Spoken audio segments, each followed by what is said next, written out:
Distracted driving has just gotten worse and worse and worse. Welcome back, I'm Tedward, and today from my Lexus GX460, we're going to talk about the one thing you need to buy if you haven't already in 2025.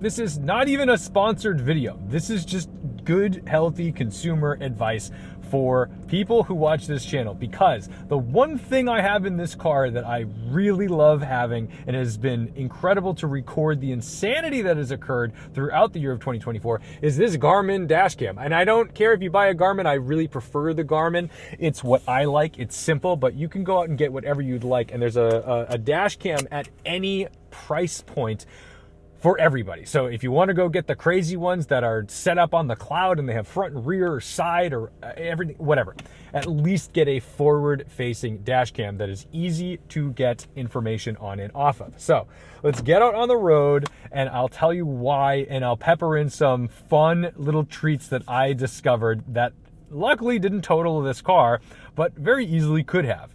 I've always wanted a dash cam, and I've always been a fan of like dash cam footage. I watch dash cam YouTube. It's like my guilty pleasure. I love seeing a Russian dash cam video. It's fun.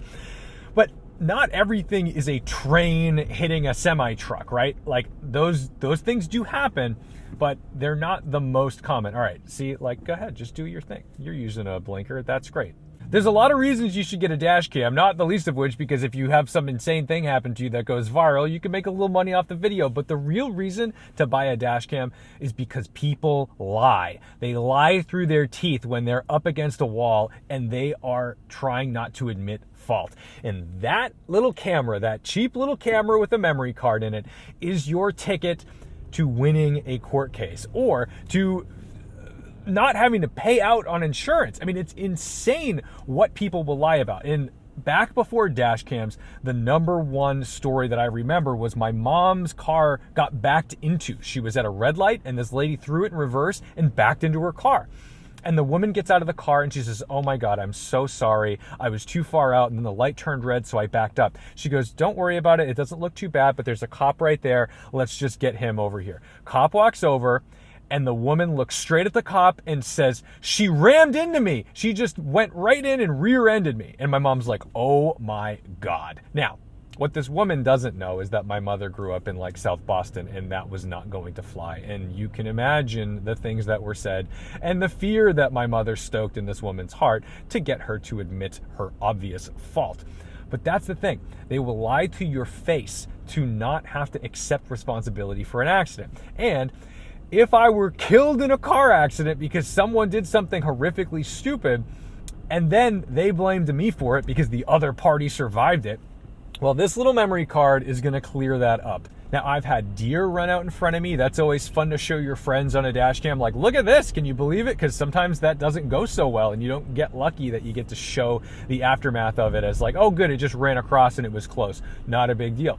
But there's also the scenarios where, for example, at this four-way intersection, this tractor trailer carrying fuel runs the stop sign and then he was going my direction. So I'm just driving home and he's crossing double yellows. He's ran another stop sign. I mean, this stuff, you can't make it up. And you're thinking, this isn't somebody with a simple payload. This is somebody with essentially a bomb on the back of this truck. That is a lot of fuel.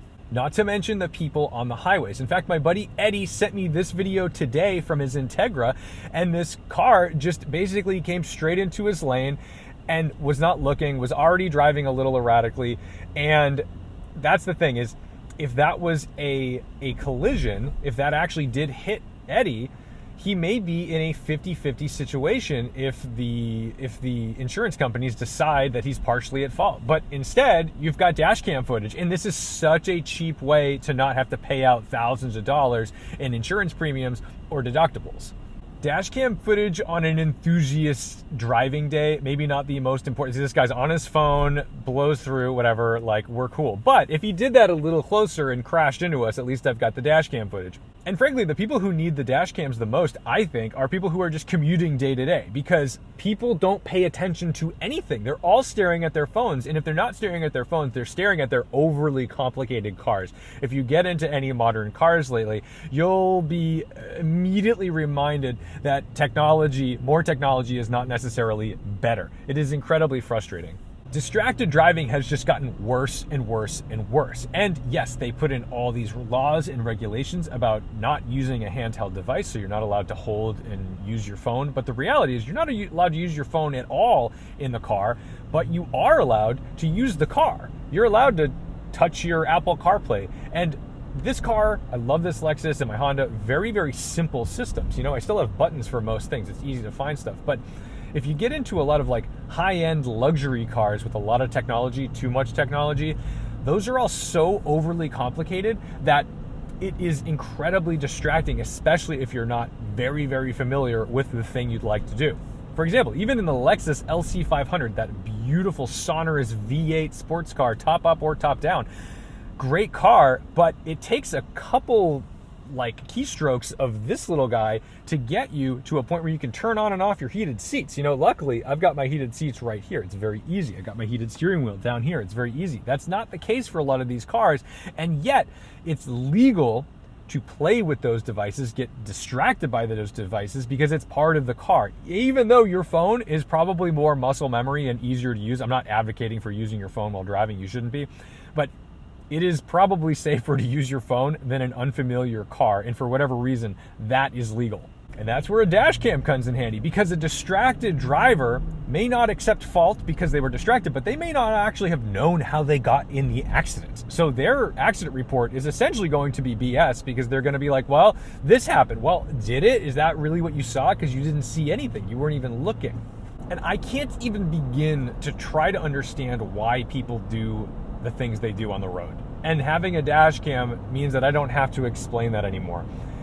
Have you ever seen someone do something that seems so egregious and absurd, and you're like, how is this possible? I saw a guy the other day, he had a green light from 3 lanes over and decides to cut across 3 or 4 lanes to take a left on a red.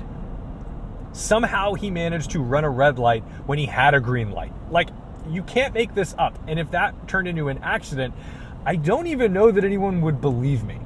Because if you don't have witnesses who are going to testify and talk about what they saw too, you're describing something that seems so outlandish. But the thing is, people do outlandish things.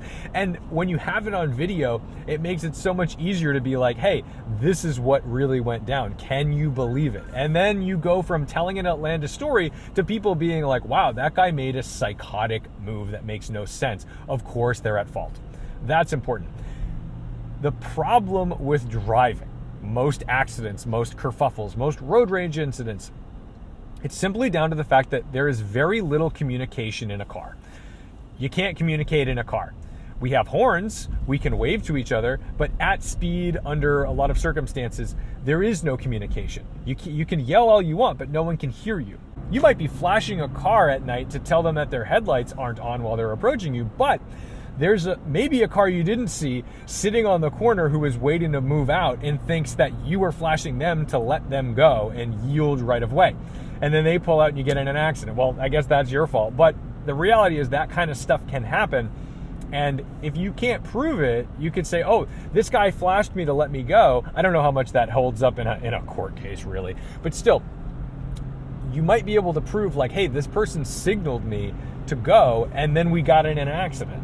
Here's another one of my friend getting rear-ended on an on-ramp while he's accelerating, but this car, just for whatever reason, just nailed him. Oh, shit!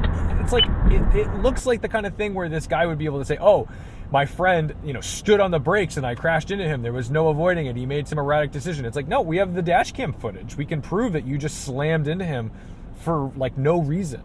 Recently, I've had a lot of drivers crossing double yellows, likely unintentionally because of being distracted, but still, that would maybe be difficult to prove who's at fault in the event that you both survived this accident and they say that you crossed double yellows. And if you've got the dash cam footage to show that they were over the line, that's going to save you.